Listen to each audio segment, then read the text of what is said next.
Hallelujah. सबको जय मसीह की। प्रभु के नाम की महिमा करता हूँ। आज का वचन हम पढ़ेंगे परमेश्वर के नाम की महिमा के लिए। दूसरा राजा 5 में हम जब पढ़ते हैं, एक ऐसी लड़की का चरित्र यहाँ पर सामने आता है जो बड़ी हिम्मत जुटाती है और परमेश्वर का वचन एक गुलामी में होते हुए भी, किसी के दास्तम में जाने के बाद भी वो नहीं डरती और बड़ी दिलेरी के साथ वो परमेश्वर का वचन वहाँ पर बांटती है। जब वो जिसकी अधीनता में वो गई थी, वो एक सेनापति था, बड़ा ही प्रतिष्ठित व्यक्ति था। उसने बड़े अपने बल के साथ अरामियों को विजय किया था। वह शूरवीर था। अपनी स्वामी की दृष्टि में वो बड़ा ही हिम्मत वीर था वो। और जब उस लड़की की हिम्मत को हम देखते हैं और वो कहती है कि जब वो सेनापति जो नामान, उसको एक रोग हो जाता है, वह कोढ़ से पीड़ित हो जाता है, उसका पूरा बॉडी सफ़ेद हो जाता है। और उसकी इस लाचारी को देखकर वो लड़की हिम्मत जुटाकर कहती है उसकी स्वामिनी से, क्योंकि जो राजा जो सेनापति था उसकी जो मिसेज थी, तो उसकी वो दासी थी, उसकी सेवा टहल वो करती थी। वो कहती है, हम वचन 5:3 में पढ़ते हैं कि उसने अपनी स्वामिनी से कहा, यदि मेरा स्वामी शुमरोन के भविष्यवक्ता के पास होता तो क्या ही अच्छा होता, क्योंकि वह उसको कोढ़ से चंगा कर देता।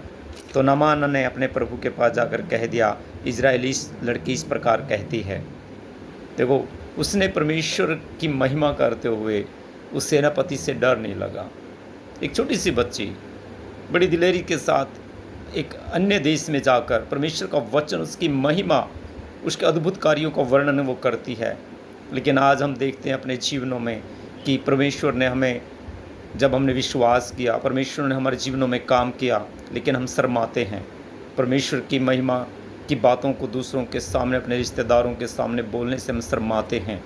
लेकिन इस लड़की का करैक्टर हमें ये सिखाता है कि हमें किसी से डरने की ज़रूरत नहीं है, चाहे वो कितना ही बड़ा सेनापति हो, कितना ही बड़े ऊंचे पद पर विराजमान हो।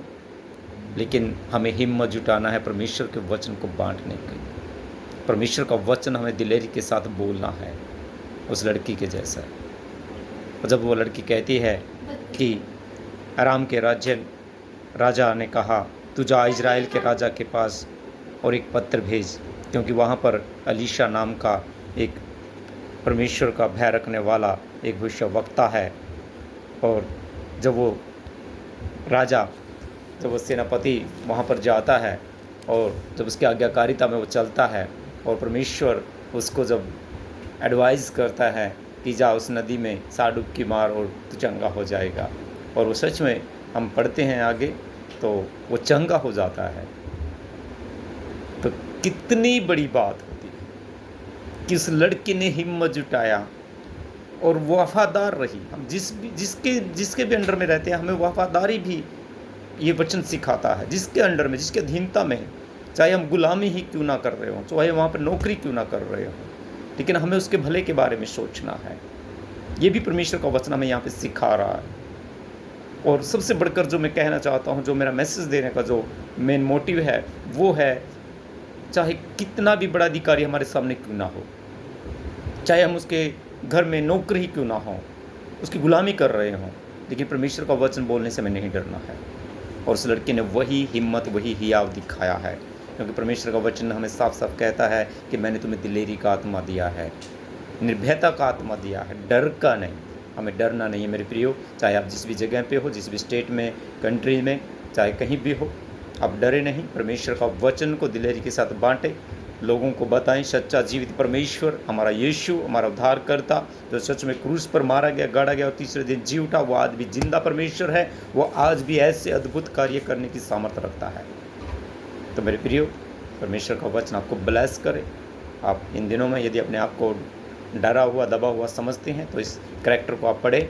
दूसरा राजा 5 के हम जो इस करैक्टर में पढ़ते हैं, इस लड़की के बारे में आप पढ़िए कि उसने कैसे अपने स्वामी को वहाँ से, उस बीमारी से आज़ाद किया और कैसे उसने छुटकारा पाया। और फिर हम यदि उसके बारे में थोड़ा ज़्यादा डीपली सोचें, उसका प्रकाश हम लें, तो शायद उस लड़की को मतलब कि वो ऐशो आराम देना स्टार्ट कर दिया होगा। क्योंकि जब हम किसी की चंगाई का माध्यम बनते हैं तो उसका इमेज बढ़ जाता है, उसका इज्जत बढ़ जाता है। और जब हम परमेश्वर का ऐसा गुणगान करते हैं तो परमेश्वर की नज़र में हमारा भी इमेज बढ़ता है, घटता नहीं है। और उस व्यक्ति की नज़र में भी जिसका छुटकारे का कारण हम बनते हैं। परमेश्वर आपको ब्लेस करे, आशीष करे। सबको जय मसीह की। God bless you.